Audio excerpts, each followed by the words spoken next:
Have you ever wondered what your dreams mean? Join us in Dream School at thisjungianlife.com and find out. Jung wrote, "Dreams are a little hidden door in the innermost and most secret recesses of the soul." Dream School is a unique, self-paced online program you can start at any time that unlocks access to your inner world.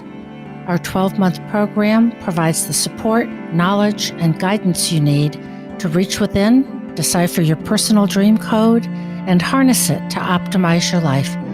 By enrolling, you'll join an affirming community of fellow travelers, each pursuing a unique quest. And it's fun. Join us on an adventure to wholeness and healing through understanding your dreams. Go to thisjungianlife.com and click on Dream School. You'll be taken to our secure checkout. Once you join, you'll get immediate access to our first 3 modules. You can get started right away. We look forward to seeing you there. Welcome to This Jungian Life. 3 good friends and Jungian analysts, Lisa Marciano, Deborah Stewart, and Joseph Lee, invite you to join them for an intimate and honest conversation that brings a psychological perspective to important issues of the day. I'm Lisa Marciano, and I'm a Jungian analyst in Philadelphia. I'm Joseph Lee, and I'm a Jungian analyst in Virginia Beach, Virginia. I'm Deborah Stewart, a Jungian analyst on Cape Cod.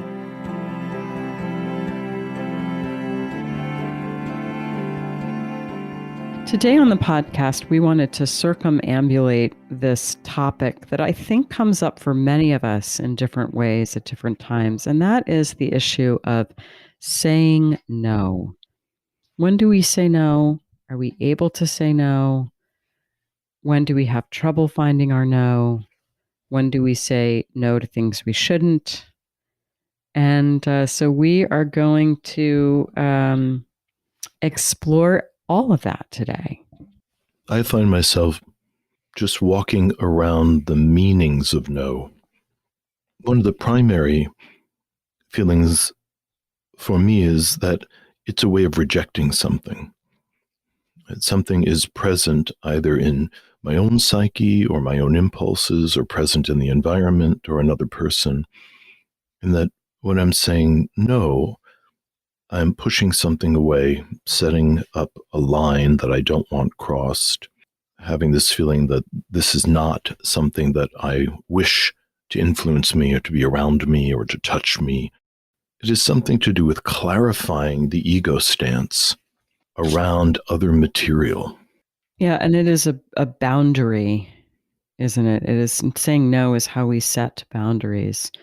And Joseph, I appreciated that you said it was about clarifying the ego stance, because in some way, we sort of start life in this oceanic state where nothing is differentiated. And the no is the thing that allows us to differentiate.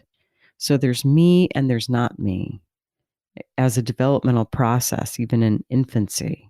And of course, there's this very important stage that young children go through, the terrible twos, where they say no all the time. So it is that process of kind of separating the light from the dark. That requires a no. Absolutely, and it does come up in what we call the terrible twos, which I think is interesting in itself, that's what we call it. And it's difficult. And I can remember my son going through that. And I would say something like, "Come on, let's get your shoes. We have to go to the grocery store." And no. "Well, then let's get your jacket," and put no. And then I'd say, "Let's get you an ice cream cone." And he'd say no. And then it would be like, wait a minute. But that automatic pilot of the no, and it is frustrating for parents, but it is that boundary and the differentiation of self from other. So it's the beginning of ego consciousness requires a no. Yeah. The establishment of a personality requires at the beginning a no. And I also think implicit in that of my sort of field testing is the beginning of a kind of, wait a minute, take a minute and think about what you're saying no to, even for a 2-year-old, because it was sort of like, wait a minute, I would like an ice cream cone, or a cookie or a lollipop or whatever it was. And it was humorous. And I was just sort of, but it does call up the necessity all through life to say, now, wait a minute, what did I just say no to and why and what's going on in me? Or what did I say yes to that same thing that I wish I'd said no to? That self-reflective process. Was that really in my interest, the interest of my development, my growing sense of self, the life force, the hero's journey? Or was that something that was not in that interest, that was just going to somehow tie me up or lock me into something that didn't promise any kind of real reward? So, having some kind of an adult analysis of the consequences of the no or the yes is part of growing up. But I found myself still back a few steps thinking about the pleasure and power of being able to say no and the idea of passive aggressiveness, that we've all either had a moment ourselves or we've experienced it in one environment or another where someone says no with a certain kind of gleeful, punishing fantasy behind it. Mhm. And so there is power in no. Yeah, there's a great deal of power in no, and I think that we want to zero in on the heart of that today. But Joseph, I want to play around a little bit with your referencing being passive aggressive, because sometimes I think when people have trouble saying no, they say no in a passive aggressive way. So they'll say, "Oh yeah, I'll do that. I'll do that." You ask, I don't know, you ask a colleague for a deliverable or something. "Oh yeah, I'll get to it." And then it doesn't come, it doesn't come, it doesn't come. So it's like they're sort of saying no, with their feet, as it were. And I think for those of us who have trouble saying no, and I count myself in that group in certain circumstances, that sometimes the no does wind up being passive aggressive instead of straightforward. And then I think the task is to find the explicit no, because it's a much more fair way of dealing with another person. I would like to do this for you, but no, I can't. Which I think has to do with a relational component that I'm sure is familiar to everybody, which is, I don't want to disappoint you, don't want to let you down, don't want you to judge me negatively or reject me completely, of like, well then, all right, if you won't do this for me, then we're not friends anymore, which comes up. I just happen to be most familiar with it in middle school girls, that there is that you can't say no. We're either just girlfriends and we're really, really tight, or it's all off. So there's a relational consequence very often to saying no. Yeah, and we might feel guilty if we say no. We feel like we're not allowed to say no. Right. Or there's a fantasy around it about what the no means that seems so maybe overblown even, so that it seems devastating to say no.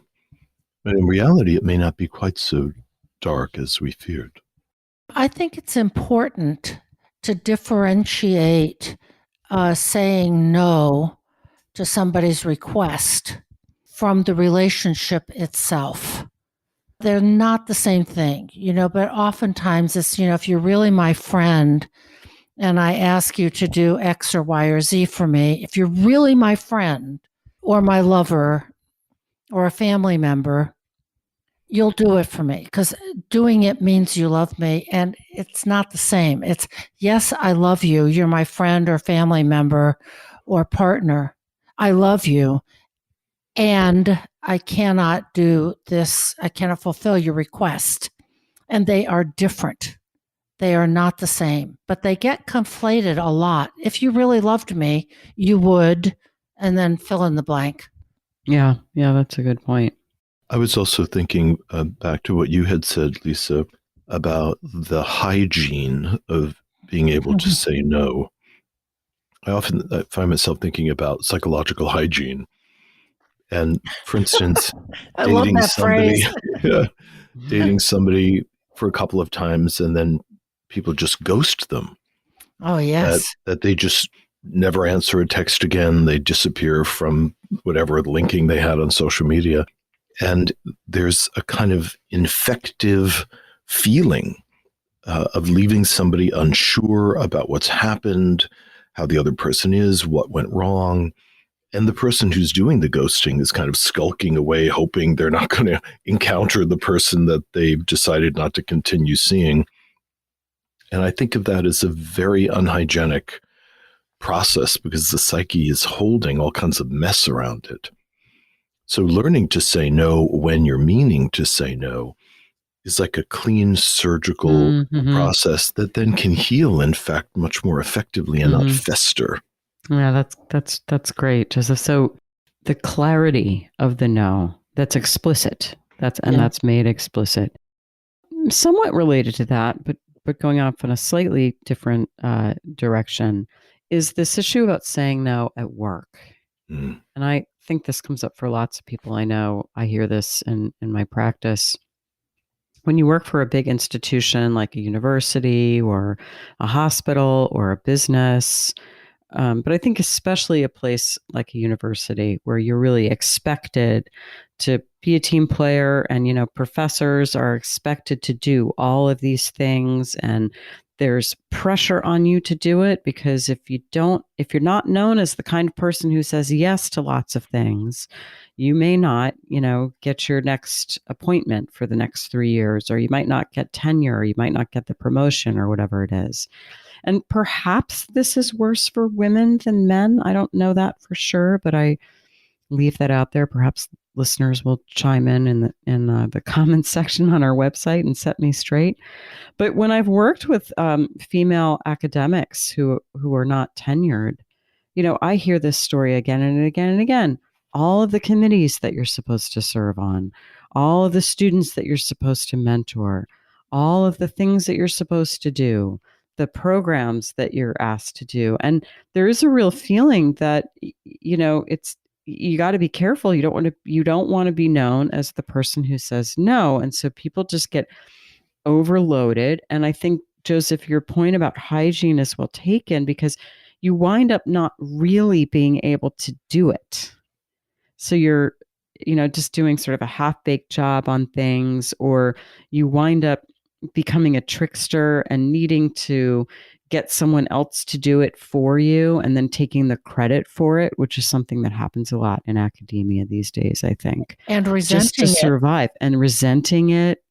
And it's a messy business. So that when we're in situations where we feel we're not able to say no because the consequences are going to be too great, and especially how that plays out in the work environment, where there is a very real power differential. We see that, I think, all over the place in the collective. I remember all the protests during the Vietnam War, and the speaking truth to power, and the hell no, I won't go, of how do you fold that in when there's a hierarchy and you want that next promotion, or you don't want to be drafted, or whatever it is, of the scales are weighted against you often, saying no. Yeah, Deb, where I just went was that visual of that protester standing in front of that tank at Tiananmen Square. It's a visual image of no. So in those moments, and the impact that I suspect that one photograph had on the collective, some no's are archetypal. Yeah, I think that really rings true. Let's think of an example of that. The man standing in front of the tank at Tiananmen Square. And where does that show up in mythology of saying no? because there are a lot of examples of what happens when somebody says yes and then pays a terrible price. I can think of a lot of examples where the no was not available. Eve says yes to the snake. Persephone says yes to eating the pomegranate seeds. The handless maiden and Iphigenia say yes to their fathers. So saying no is hard. We think about Prometheus saying no to Zeus. Yes. Zeus says, the fire is just for the gods. You will never leave Olympus. And Prometheus says no. And he steals the fire and he gives it to humans and has to pay a consequence. He has to pay a huge consequence of being chained to a rock, and different versions, an eagle or a vulture or something would come and eat his liver out every day, and it would regrow every night, which is kind of a heavy price to pay. I'm thinking of a fairy tale example of a no. And Deb, you invoked Iphigenia and the handless maiden and some of these other kind of damsels. Yes. who can't say no to the father. So Iphigenia, her father was about to sail to war and there were no winds, and he was told he had to sacrifice his daughter, and she was like, okay. So I forget if she was burned alive or what happened, but she didn't say no, and neither did the handless maiden. But I'm thinking about the fairy tale. It's known sometimes as Iron Henry, but also as the Frog Prince. There's this princess who has this golden ball, and she likes to sit at the spring and toss the ball. And one day the ball falls into the water, and so she's sitting on the edge of the water crying. And a little frog comes out and says, oh, why are you crying? And she says, well, I lost my golden ball. And he says, oh, don't worry about that. I can help you, but what will you give me? She said, well, whatever you like, dear frog. And he says, if you would love me and have me for your companion and playfellow, and let me sit by you at the table and eat from your plate and drink from your cup and sleep in your little bed, and if you would promise all of this, then I'll go get your ball. And she says, oh, yeah. That's great. I'll do it. That's great. So he brings her ball, and she's really excited. And then she runs off to the castle right away. And the frog's crying, stop, but take me with you. I can't run as fast, but she's gone. So the next day, she's sitting at the table with her father, the king, and all of the court. And she's eating from her golden plate. And there was a little pitter patter on the marble stairs. And then there was a knocking at the door and a voice crying out, youngest king's daughter, let me in. And she got up and she went to see who it was. But when she opened the door, there was the frog. So she shut the door quickly and she went back to dinner and just pretended like nothing was going on, but she felt really nervous. And the king said, what's going on? What's up with you? And she just says, oh no, there's nothing. There's just a frog. And the king says, well, what does the frog want? And so she tells her dad, this is, the promise that she made. And the king says, what you promised, you have to keep your promise. You have to do it. So go let him in. So she goes and she opens the door, and the frog hops in, and he follows her hopping down to the, dining room, and until he gets to her chair, and then he says, lift me up to sit by you. But she doesn't want to do that because it's a slimy frog. But the king says, you have to do it. So she does. And then once he was on the chair, he wanted to get on the table, and then he sat and he said, now push your golden plate a little nearer so that we can eat together. And so she did, but she was really unwilling. She was just grossed out. And the frog ate heartily off her plate, but she could barely get a morsel into her mouth. She was just so grossed out. And then it was time for bed. And the frog says, well, I'm tired, and I would like for you to carry me to your room and make ready to get in your silken bed, and we will sleep together. And then the king's daughter started to cry, and she was afraid of the cold, slimy frog. And she didn't want him in her pretty, clean bed. So now the king grew angry with her and said, hey, you made a promise. You have to keep your promise. So she picked up the frog with her finger and thumb, carried him upstairs, and put him in a corner. And then she lay down to sleep, but he came creeping up and he said, I'm tired and I want to sleep as much as you do.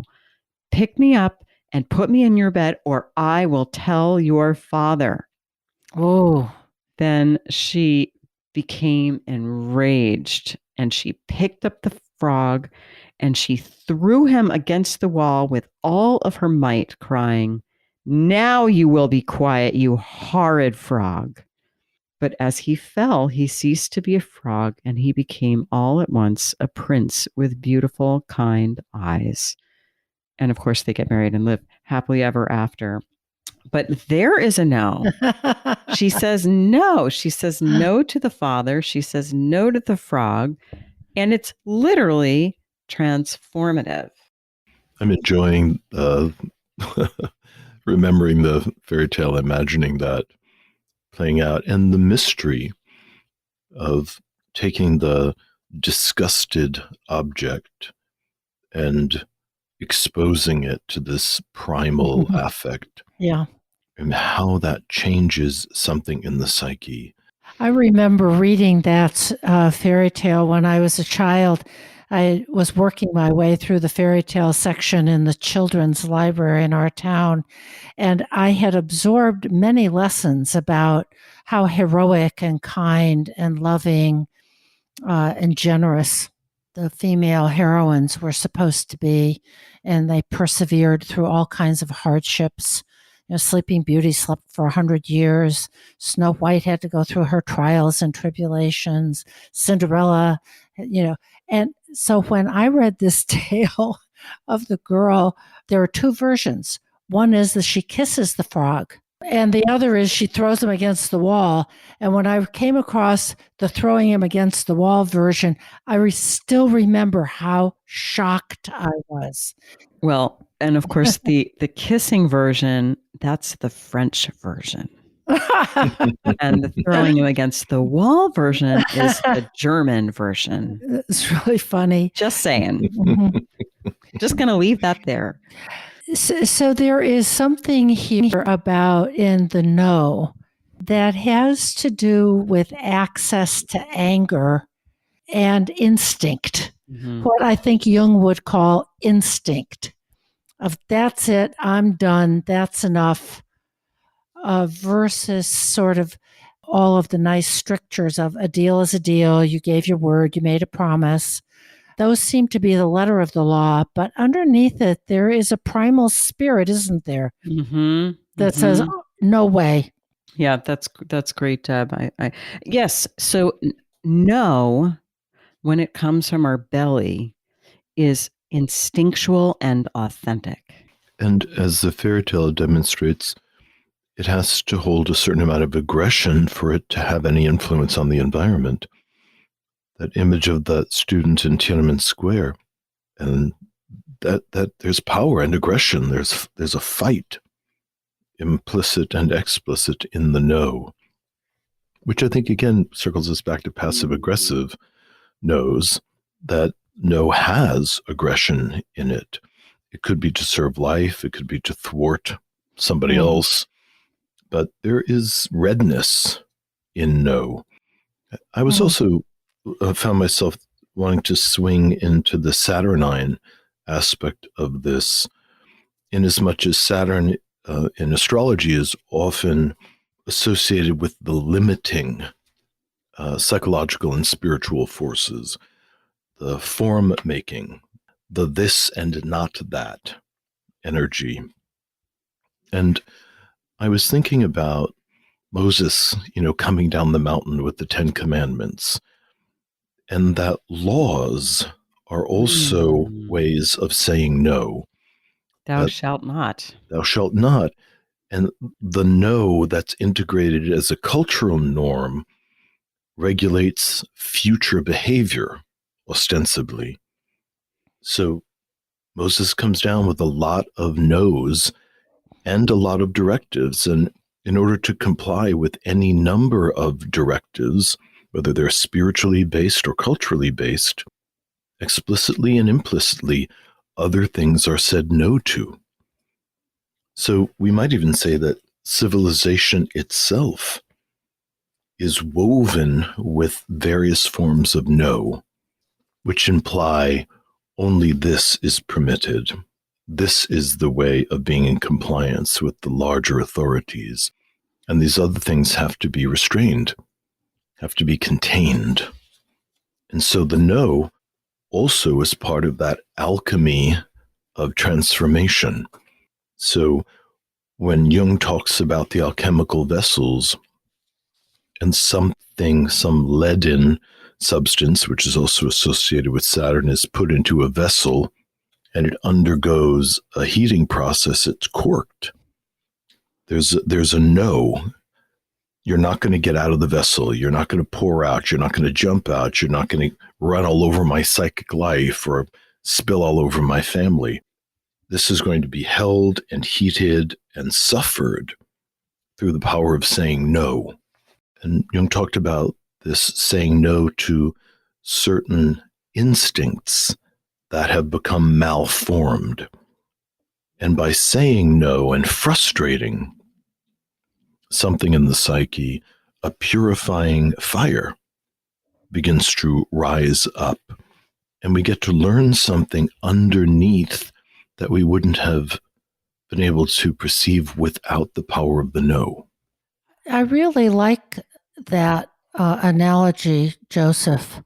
So what it calls up is the necessity of an inner confrontation of it's unpleasant, it's stressful, it's hard to be in conflict with oneself and let that cook in the vessel. It can feel like just being roasted because there's such a lot of ambivalence. Part of me says I should say yes. What am I risking if I say no? And that willingness to hold those very intense forces, often of sort of a social pressure, or as you mentioned before, Lisa, or the workplace hierarchical realities of the relational sphere and the personal sphere, or conventional and social norms versus what I like or don't like. The rule of law, so to speak, as in the Frog Prince, versus a greater truth. It calls up the need for an awful lot of wrestling with oneself and discerning what really has priority here. Yeah, discernment and differentiation. Mm-hmm. You know, it's like that, what is that practice? Neti, neti, not this, not this, Mhm. not this. Mhm. It's this process of discernment and differentiation that helps us really hone our individuality. Yeah, I'm thinking as an example of something as specific, let's say, as a wedding invitation to, let's say, a cousin's wedding, and it's a real distance away. How to make that decision? Do I say no? I don't really want to go, and we're not that close, but the family will be there. What am I doing? What will be the consequences? Versus if I say yes, how does that decision get made? Sometimes I think it has to do with, choosing which regret you're going to choose. Mm-hmm. Mhm. I'm going to regret missing out on the wedding. I'm going to regret seeing other family members. I might regret, losing a connection and hurting people's feelings if I don't go. Mhm. But I'm really going to regret the expense and the time and the travel and the energy if I do go. So which regret? Yes, and I think that this is something that I know the three of us feel, and I imagine most of us feel it. That sense of I have limited energy, I have limited time. Mm-hmm. So I do need to be discerning about what I say yes to. And thinking of today's podcast topic in my own life, what comes up for me is my email inbox. Mhm. There's so many things in there, requests that I'm getting for people I know and people I don't know to just engage in a conversation or all kinds of other things, there's this impulse in me where I want to say yes. And I want to say yes because I think the request is valuable, or I'm touched that they've asked, or I remember what it was like to need that kind of help that they're asking for now. And it meant so much to me when someone gave it to me. But I just can't say yes. So then I have to figure out where my no is. Do I say no to all of them? Do I say no to just some of them? And that process of roasting in that tension, Yeah. and then being able to land, I think, hopefully very clearly of, this is my no. And the clarity of the no is helpful to us, and it's helpful to the person to whom we're delivering it. Mm-hmm. It organizes expectations around us, which can create a kind of reasonable social order. I find us returning to Saturn again because we're in that same place, because there is a part of us that still can feel limitless. I mean, the eternal yes. Guilty. Yeah. Guilty is charged. Yes. That we can say yes to everything, we can do everything, we can engage everything, and that's a kind of transcendent, ecstatic feeling. And it's Saturn that comes in and says, no, you can't do that. You actually need this many hours of sleep. Your lifespan is only this many years. Your health is maintained on this kind of thin ice. So Saturn reminds us of our limits, which forces us to integrate the problem of the limitless yes, or the fantasy of the limitless yes. Yep. Yeah. And that's maturational. Yeah. Sometimes life says no. Yeah. And I'm also thinking that finding that no and facing our limitations, the Saturn principle, confronts us with the reality of shadow. I remember Jim Hollis, who is a Jungian scholar and author, saying that Jungians are recovering nice people, and that I can't do everything. I can't be as good as I'd like to be. I do have to disappoint people. That life itself and the principle of Saturn says, no, you can't. By the way, I'm realizing that this episode for me is part of a public apology. If you've written me an email and I haven't answered, now you have some idea why. I'd like to take a little pivot and re-evoke my previous incarnation as an Alexander technique teacher. Okay. But, because central to the method of the Alexander technique is a very tailored way of using no. F.M. Alexander created a method for trying to liberate his own body and found that it was so effective, particularly at rehabilitating his voice, that people came to him. He was able to effect these changes in other people, and eventually he was asked to try to teach it, which was a really kind of torturous process since he didn't really understand this talent that he had developed. But as the technique evolved, it was clear that certain principles had to be acquired, had to be implemented in order for someone's body use to transform. So, for instance, if somebody like Alexander were an actor or a singer, and they were experiencing vocal problems, damage to their vocal cords, various problems, the first assumption is that you have said yes to certain unconscious habits of movement and response. And even though it's injuring the body, something in the psyche continues to want to reproduce it, continues to want to say yes to it. So the part of our body-mind that knows that something we're participating in is injurious is really not able to reach into this habitual way that we function. And this is true about all habits, whether or not we're misusing our voice when we're singing, which may seem like a very artistic thing, or whether we're misusing our money, and spending, or we're misusing food, or we're misusing alcohol, in this realm where something has been habituated and is reproduced vigorously in the body-mind, it's really quite an art to learn how to say no in a way that's effective. So what Alexander discovered is that if he can hold a quality of awareness in the head and the neck in such a way that the head-neck relationship stays remarkably free and suspends the startle reflex, that he could then consider a certain behavior like beginning to sing or reaching for my credit card as I'm online, to suspend that behavior by literally thinking, no, no.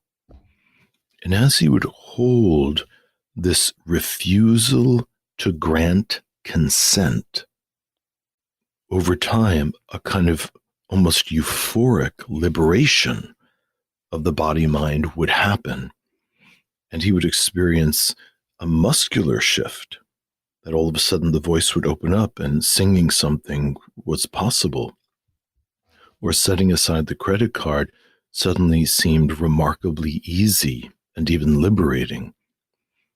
So by holding a certain kind of no, while somebody is deeply attentive to the body, can create a liberating process. And into that, somebody then could introduce an improved pattern. So for Alexander, then it would be implementing the correct steps, for instance, to sing or play a violin. For me, I did this mostly with symphony musicians, analyzing their habitual movements and diagnosing what the habits were that were causing them to injure their wrist while they were playing the violin. And we would go through this very meticulous level of attending to what was happening so that we could apply this suspension of the habit through a focused no that did not tighten against the problem, but opened in the area of the inappropriate use. So no, in that way, if the no is delivered in a way that we're not acting against, but we're refusing to initiate the problematic behavior, can actually change something in the nervous system. That is so fascinating. And what it calls up for me is this deep truth that we can't really say yes to something until we can say no. I was thinking very much along the same lines that what's implied here is teaching people to say yes to greater ease in their body, playing the violin, let's say, greater yes in the case of someone who's alcoholic and can go through a program like Alcoholics Anonymous. Life is bigger. It's better. In our no to some things that are not working for us, there can be a bigger yes. And I'm liking the corollary to working with one's body, as in the Alexander technique, and simply doing things differently in life. Saying, I'm going to change this habit. I need to get up half an hour earlier every day in order not to be rushing my kids out of the house or rushing myself off to work. That sometimes that connection can work just as well from the outside in as from the inside out. And sometimes I think in this psychological age that we expect to feel different first, and then we'll do it differently. Whereas the Alexander technique stuff points up how it's both working together. Particularly something that's really ingrained behaviorally. Mm-hmm. So I like adding this category of the no that suspends, the no that creates a space of waiting and listening, the no that creates an emptiness, which is a certain quality of no, We've also talked about the no that has power and aggression in it, the no that throws the frog against the wall, which then leads to transformation, the no that stops the tanks from moving through Tiananmen Square, the no, this shall not happen, that Gandalf says to the Balrog in the middle of Lord of the Rings. And then I don't know that we've jumped into this a bit yet, but the no that's pathologic. Mm-hmm. Yes. The no that is a defense against the natural and organic evolution and development of the personality. Exactly. The no that keeps us out of life. The no of somebody who's agoraphobic and Yes. says, no, I will not leave the house or my backyard. I can't. I no. What does that do? And again, if we take this as a sort of metaphor, what other things in life is a no, kind of closing off? That's just fear-based. Mm-hmm. The Mm-hmm. no of fear. Yeah. Mm-hmm. And we all feel that. I mean, undoubtedly, we say no wisely because fear is informing us of an actual danger. Mm-hmm. But the no of fear that's informed by a neurotic illusion of some kind, or it's based on some history of difficulties which are being wrongly applied to a current situation. Or because it's easier. It's the evasion of a challenge. The lazy no. Yes. An evasion of a confrontation with oneself. Yes. So then we're into this territory of the refusal of the call in the hero's journey, which is a part of it. That's a stage of the hero's journey. Is the hero says, "No, thanks, not interested." We see that in The Hobbit.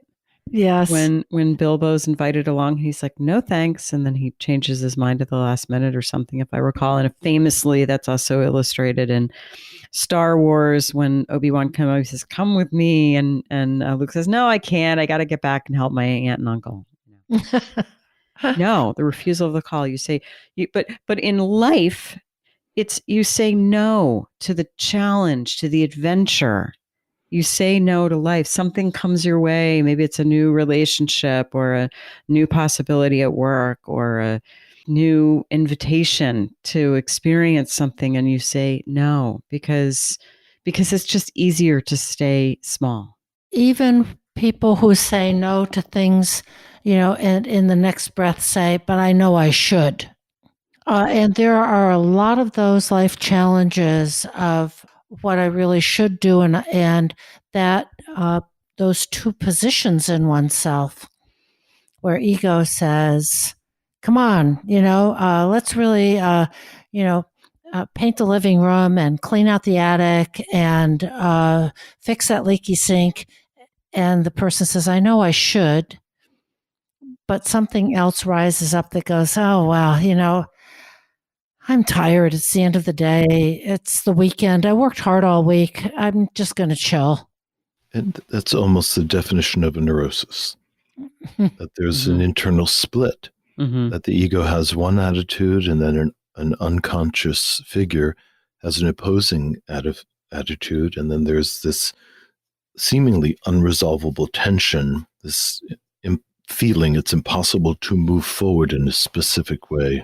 And that's a great differentiation. And one way to maybe think about the no is sometimes it's the unconscious that's pushing us towards something and the ego saying no. And sometimes it's the ego saying, "Oh, I should do this. I want to move toward this." And the unconscious is pulling at our feet. I know I've told this story on the podcast before, so forgive me, listeners, if you've heard this one, but I'm thinking about my own refusal of the call and my no. When I first became interested in Jung's ideas, there were a couple of times that I said no. And I was in graduate school. I was in my late 20s. I was in graduate school for foreign affairs at Columbia. And I would go to this little bookstore that was right near my apartment on Columbus Avenue. And I would, mysteriously wind up in the self-help psychology section every time. even though it's not what I was studying and that's not what I said I was interested in, but that's where I wound up. And then there was this book, On the Way to the Wedding by Linda Leonard, and the title appealed to me. So I pulled it off and I would open it to any page, and I immediately, whatever was on that page, didn't matter what page I opened it to, I started to tear up. And then I would think, well, I should buy this book. But then came the no. No, I'm not going to buy the book because I'm in graduate school. I have, 300 pages of reading. I can't be buying a book for pleasure, literally. And then I would put it back on the shelf. And that must have happened at least 3 times where I said no. I refused the call. And then one day I had this sort of, to me, very significant synchronicity where I did that same thing in that bookstore. On the way home, I popped into a little like New Age gift shop that just sold like incense and crystals and stuff like that. And they had just a handful of books at the back. And one of the books was On the Way to the Wedding by Linda Leonard. So I was like, okay, I guess, okay, yes. Yes. Now I'm going to buy this book. And it was a signed copy, as it turned out. And that is what started me on this journey to where I am now. And it reminds me in a way of, and again, this is another story we reference commonly, but this is a good example of Jonah. Jonah is called to go to Nineveh, and he doesn't want to go. He says no. So, God wreaks all kind of havoc for him, and he winds up in the belly of the whale. So it's when we say no to life, the self is going to keep after us until we say yes. So maybe that's a time to pivot to a dream.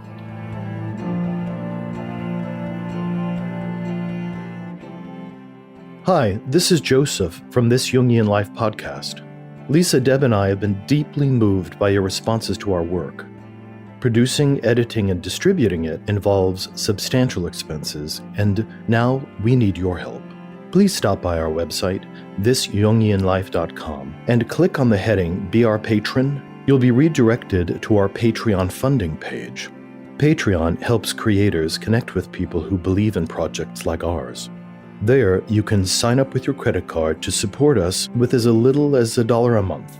And at higher levels of support, we'll provide special episodes, behind-the-scenes photos and stories, and a chance to join a select pool of listeners for dream interpretations. Thank you.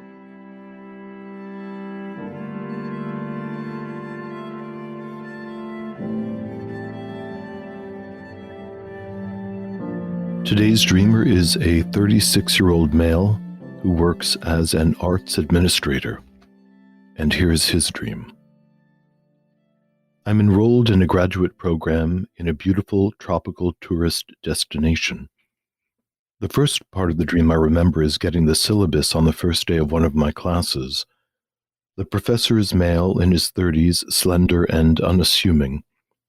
The class is relatively small, 8 to 12, and comprised of people the same age or slightly younger than myself. I don't read the syllabus. On another day of class, we're given a break, and I take the chance to go on a walk through a beautiful natural area. I meet with my wife and son who are staying with me in this idyllic, vacation-like locale.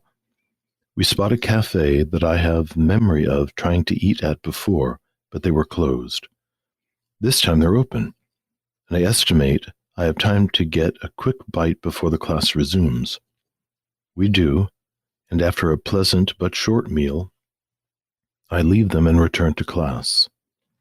I check the time and see that I've actually missed almost 20 minutes. I think the time was 7:17. I slide back into the classroom and the class is watching videos that they apparently made in the time I was gone. A group project that seems like it was fun and interesting to put together. After class, I go to the professor's office to apologize. He avoids eye contact and is rather dismissive of my apology, calling me out for having not read the syllabus. Our discussion continues, but now we are in a popular outdoor spot, a dock by the water along a path surrounded in tropical vegetation. The sun is setting in front of us. Another professor or school administrator of mine is also there, a woman, also in her 30s. Apparently, I also missed another school activity for a personal reason, and she is attacking my character somewhat aggressively, a contrast to the despondency of the male professor. She is there with two of her friends, like they're going out for the night, in contrast to the man who is alone. Neither are acting in a professional manner. The woman calls me a liar. I am defending, though still apologetically, my inclination to give time to my family, and my wife appears and tells me to ignore the criticisms. At about the same time, the eyes of both of the school figures begin to change. The woman's turn into black and white pixilated emoji eyes. The man, who has been sitting to my left with his legs dangling off the dock this whole time, makes direct eye contact with me for the first time. His mood has changed, and with this direct, more aggressive look, and he no longer has glasses, but his eyes are large, perfectly round, and subtly glowing purplish-orange. It makes me think of an alien. The woman begins to leave with her friends, and I wake up. For context, he writes, I've recently entered into what feels like an especially poignant time in my individuation journey. I had the dream the night after a family party to celebrate the anticipation of the birth of our second child, and the morning before my first session with a Jungian analyst, a transition between therapists inspired by the podcast. What were the main feelings in the dream? Inspiration, peace, and wonder at the landscape, deep enjoyment, belonging with my family, embarrassment, shame at having missed class, contained indignation at the woman's criticism, startled, alarmed at the change in eyes. A bit more explanation, he writes. I was a teacher for 11 years, and choosing to leave was emotionally turbulent. I have been having many dreams about being in school in various settings, both as a student and as an educator. Watching the sunset over the water is a particularly meaningful image for me, as the first time I ever did was while trying to get over a significant breakup. I've recently decided this experience helped me learn how to grieve and say goodbye. The image has been predominantly in my thoughts lately, as I am becoming more aware of my mother-child complex and working to grow bigger than it. I think this dream relates so well to what we were talking about before on the podcast of what we say no to. And it seems, overall, what my impression is the enjoyment of tourist destinations, eating at the cafe with his family, sitting at a popular outdoor spot, the women going out for the night, all these enjoyments versus what he, quote, should be doing, which is to read the syllabus, be on time for class, and all those other kinds of things that have to do with being a student. So I'm wondering if this might represent the ego's situation in between trying to meet these various expectations, the expectations of work life, let's say, versus the expectations of family. Because his wife, he's almost caught in the middle between these two female characters. One says, what are you doing? You're not taking this seriously enough. You're spending all this time with your family. And then the wife appears and says, ignore those criticisms. I'm not sure that I can tell from the dream what is the stance of the dream ego, which I think is interesting. I can't tell quite if the dream ego, I know the dream ego is annoyed and indignant about the criticisms, but I'm not sure where the dream ego is in terms of having to meet the demands of these two masters, which, he's got one young child and another on the way, and he's right in the middle of career building. This is a time in life where there are these different demands that are very real and often in conflict. And so how do we meet those demands without simply being tossed, buffeted back and forth between our warring masters, as it were. I wonder what's going on with this person in the outer world in that regard. I will say that I'm holding the possibility that the dream is pointing to a way that the dreamer may be shortchanging something. Because the woman in the dream, the school administrator, and the professor, both seem to be saying to the ego in slightly different timbres, this is not okay what you're doing. I mean, that is just a fact as presented in the dream, is that he hasn't read the syllabus. He's not showing up on time. There is a way where something's being treated a little bit too much like a vacation. I'm holding that, which I'll agree with. And with a fairly long dream like this, people do bring these in. Remarkably, people bring in dreams even 3 times this length, which astounds me that people have this remarkable recall.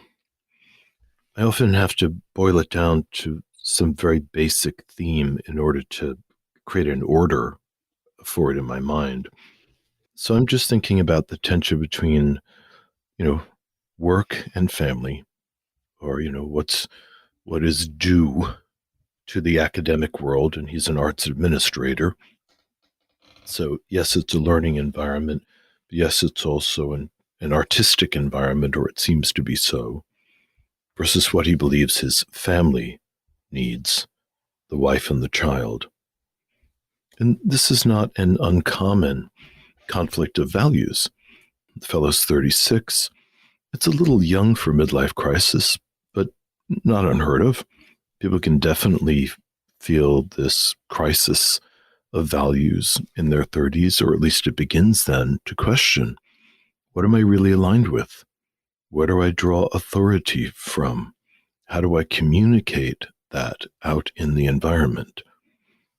And I think the accusation from the female administrator is that the ego is lying.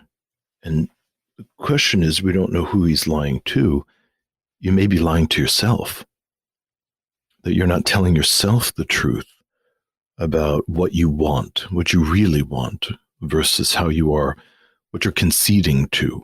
Yeah, what you're just in the environment. Meeting other people's expectations. Mm-hmm. Yeah. And so the antidote is truth. And the first place to be truthful is in oneself. I would not assume that truth lay on either side of that spectrum of work obligations or family obligations, but the truth may have to do with just a clarity of stance relative to all the choices that one has made in their life, and being a little too undefined, moving softly, hoping not to be noticed between the different environments that we live in, might have been okay for quite a long time. Some people navigate things in this kind of very quiet, fading in and fading out way. It's neither good nor bad. But I think the unconscious is saying it's time to define yourself. It's time to throw the frog against the wall. Yeah. Claim something. So here's another thought that I had, which is that I think that the dream, clearly on a kind of initial level, is lifting up this tension between work and family. But given that this happened on a night after the party celebrating the second pregnancy and the night before his first meeting with a Jungian analyst, I'm wondering if there might also be a deeper meaning to this graduate program. We don't know exactly what the streamer story is. We know he left teaching. He's in a different career now. But the graduate program might be an image of sort of an individuation process that he's stepping into. There's going to be a lot of expectations. It's not going to just be a picnic. It's not going to be a tropical vacation. And it might be that his psyche is saying, yes, you have your family, But now the psyche is making demands on him. The self has appeared and saying, you've got to read the syllabus, you've got to show up on time. And it's time, there's this reference to the sunset and this kind of saying goodbye. It's time to say goodbye to youth and to begin to take yourself more seriously. Yeah. I think we're all on sort of a similar track of the ambivalence and different claims here. And it says it right in the very beginning of the dream. And I know I always go to the beginning of the dream, but he's in a graduate program in a beautiful tropical tourist destination. Can't have your cake and eat it too. What's it going to be? The graduate program that may be a metaphor for a new stage of life, or the tourist destination. And the other place I see the dream pointing to is the difference between trying to meet the expectations of other people, the different professors that appear in the dream, his wife that says, just ignore the criticisms. Another component of this is the shift to saying yes to oneself and no to the relational claims that all kinds of people in our lives make on us. I have to attend to what is going on between me and me, rather than the external world, as represented by all the figures in the dream. I am curious about the very end of the dream when everybody's eyes turn peculiar. The woman's eyes turned into black and white pixelated emoji eyes. The man who's been sitting with his legs dangling off the dock no longer has glasses. His eyes are sort of round and glowing purplish-orange. Makes me think of an alien. So something to do with what we see, how we see, metaphorically speaking. It's also alerting us that these are figures from the archetypal world because they're not fully human. So I think they're messengers from a deeper strata.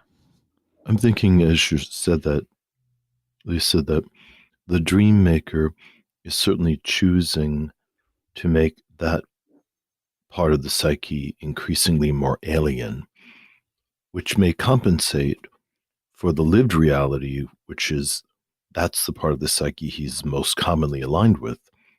Working in an educational institution, being an administrator, it might be an interesting evolution in the psyche to find that administrator part of himself seems stranger and stranger and more odd.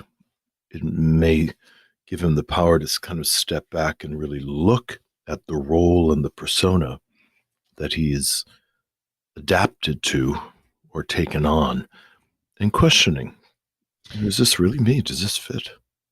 Something else comes up for me about it, which is that attitude where we're in something and we have an unconscious expectation. This is very typical of puer psychology.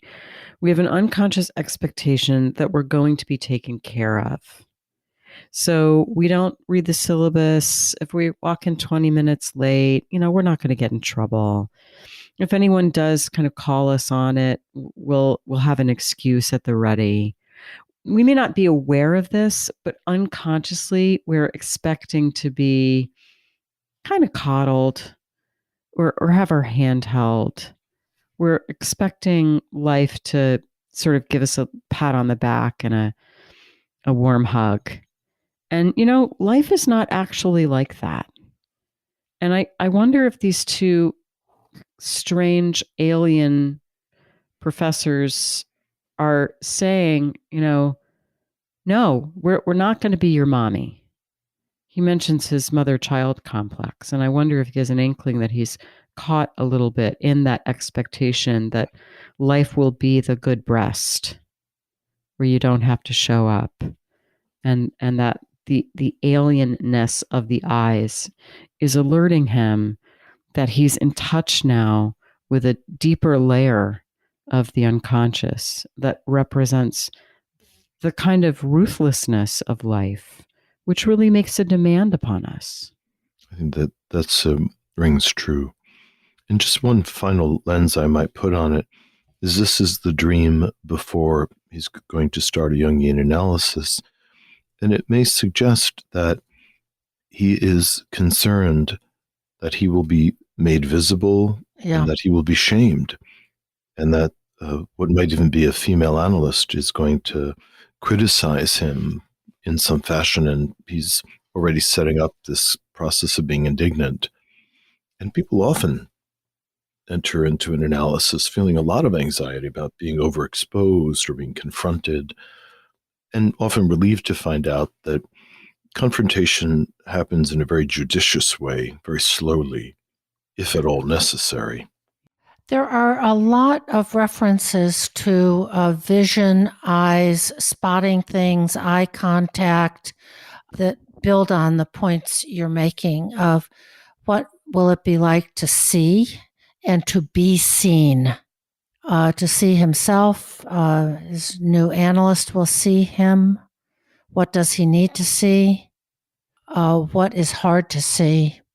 All as references. I mean, we use vision and eyes as references to consciousness all the time. I see your point.